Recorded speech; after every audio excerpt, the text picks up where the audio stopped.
hello guys की खबर आपलोकर आशा करो সকলো ভালে আছে আৰু আমাৰ লগত আছে আজি আমাৰ উৎপল তেতে নহয় উৎপল ডাং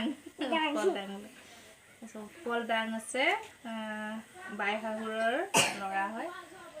আমাৰ ঘৰতে আছে আজি আৰু আপোনালোকে জনাবচোন ল'ৰাটোৰ বয়স হৈছে 10 বছৰ আৰু খুব বেমাৰ হৈ থাকে খাবলৈ মন নকৰে আৰু মাহে মাহে হস্পিটাল নিবলৈ হৈ থাকে আৰু 10 বছৰ হৈছে কিন্তু কোনো নকৰে 10 বছৰীয়া ল'ৰা হয় বুলিকে আপোনালোকে জনাবচোন তেনেকৈ ভাল ডক্টৰ বা কিবা বন ঔষধ মানে এনেকৈ খোৱালে মানে কিবা ভাল হ'ব নেকি ল'ৰাটো সৰুৰ পৰাই যিহেতু বেমাৰ আজিলৈকে মানে ভালেই হোৱা নাই আৰু ইমান ট্ৰিটমেণ্ট কৰিছে মাক বাপেকে মানে আজিলৈকে ভাল হোৱা নাই নহয় ক'বচোন যদি কিবা এনেকুৱা দৰৱ আছে বা ডক্টৰ আছে আপোনালোকে জনাব উৎপলৰ কাৰণে হয় নে উৎপল কৈ দে নামটো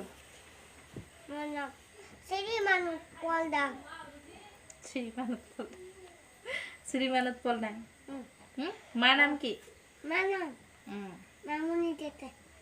মামনি টেটে নে মামনি ডাং মামনি ডাং দেউতাৰ নাম মোৰ বাবাকে নাম উদয়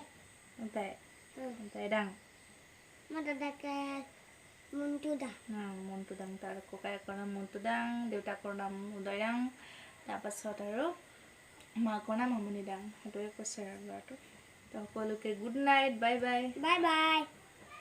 কাটি